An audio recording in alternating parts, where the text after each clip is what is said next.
జ్యోతిష్ శాస్త్రానికి సంబంధించి ఇప్పుడు నిజంగా కొంతమందికి గ్రహ దోషాలు ఉంటాయి. మరి అలాంటి వాళ్ళకి కొంచెం వాళ్ళ జీవితంలో కొంచెం బాగుపడాలన్నా, వాళ్ళ జీవితం మెరుగుపరుచుకోవాలన్నా మరి దానికి సంబంధించిన పరిష్కారాలు ఏంటంటారు? నేను ఒకటే పరిష్కారం చెప్తానండి. ఇదంతా అవసరం లేదు. ఇంకా జాతకాలు, నక్షత్ర దోషమారా ఇవి అవసరం లేదు. ఎవరైతే రోజు ప్రాతకాలంలోనే లేచి కేవలం 15 నిమిషాలు మాత్రమే, బ్రాహ్మణులకి ధర్మాలు చెప్పబడ్డాయిలేండి, సంధ్యావందనాదులు అనుష్ఠానాలు బ్రాహ్మణులకు చెప్పబడ్డాయి, వాళ్ళు అవన్నీ ఆచరించాల్సిందే. ఇతరత్ర వాళ్ళు కేవలం పొద్దున ఒక 15 నిమిషాలు, సాయంత్రం ఒక 15 నిమిషాలు, ఇంకెక్కువ అవసరం లేదు, ఒక నామము పెట్టుకొని కేవలం 108 సార్లు రోజు జపం చేయడం ద్వారా వాళ్ళకి ఎటువంటి కష్టాలు ఉండవు. ఓకే, అవసరం లేదు ఇంకా మిగతావన్నీ మా జాతక దోషాలు చేసుకున్నామా ఇవంతా అక్కర్లేదు. రోజు కేవలం పొద్దున 15 నిమిషాలు, సాయంత్రం 15 నిమిషాలు.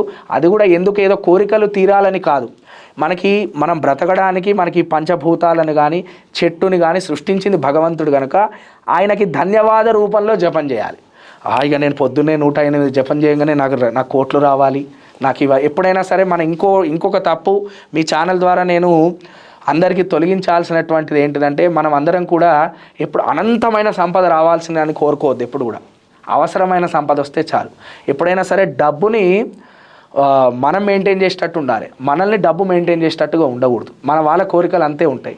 రేపు పొద్దున నాకు ₹1,00,00,000 వచ్చి నా కాళ్ళ దగ్గర పడాలి, ఎట్లా పడతాయండి? కాబట్టి ఇవన్నీ ఆలోచనలు మానివేయాలి. కేవలం పొద్దున 15 నిమిషాలు, సాయంత్రం 15 నిమిషాలు. స్వామి ఇవాళ నేను తింటున్నానంటే కారణం నువ్వు, ఈ పంచభూతాలు ఉండడం వల్లనే ఈ సృష్టి అంతా ఇట్లా నడుస్తుంది, కాబట్టి నీకు ధన్యవాద రూపంలో నేను జపం చేస్తున్నానని చెప్పి మీరు జపం చేయండి. మీకు ఎటువంటి గ్రహ దోషాలు కానీ ఏమీ మీకు అంటవు.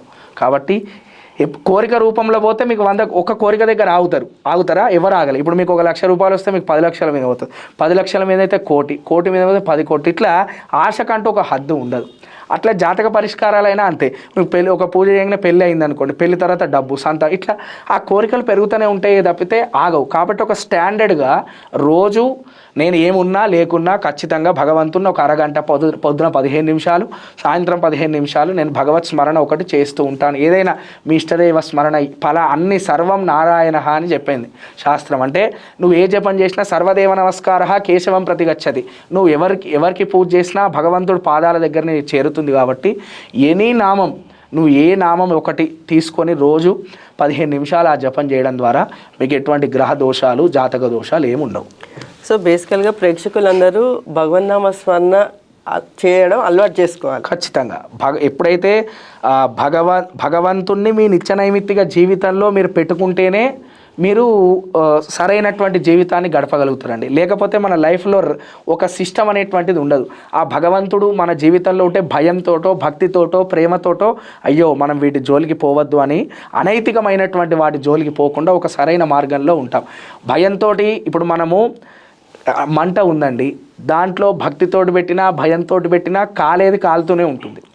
కాబట్టి ఖచ్చితంగా కాలుతుంది కదా. మీకు ఎటువంటి తెలిసి పెట్టినా తెలియక పెట్టినా కాలినట్టుగా నువ్వు భయంతో పూజ చేసినా భక్తితో పూజ చేసినా ఒక సిస్టంలో నువ్వు ఉన్నావు కనుక నీకు అది పెద్ద విషయం ఏమి కాదు. కాబట్టి ఆ సిస్టంలో ఉండే ప్రయత్నం చేయాలి ఎప్పుడైనా కూడా. అప్పుడు నీ జీవితంలో ఎటువంటి కష్టాలు రావు. భగవంతుడు సర్వధర్మాన్ పరిత్యజ్య మామేకం శరణం వ్రజ హంత్వా సర్వపాపేభ్యో మోక్షయిష్యామి మాం శుచః. భగవంతుడు చెప్పినటువంటి మాటనే కాబట్టి అది మనం ఈ ఒక్క శ్లోకాన్ని పెట్టుకొని ఏదైతే స్మరణ చేసుకుంటూ ఉంటే సరిపోతుంది. సో ఇవాళ నుంచి అందరం భగవన్నామ స్మరణ చేస్తూ మన కష్టాల నుంచి బయటపడాలని కోరుకోవాలి. అంతే. ధన్యవాదాలు. ధన్యవాదాలు.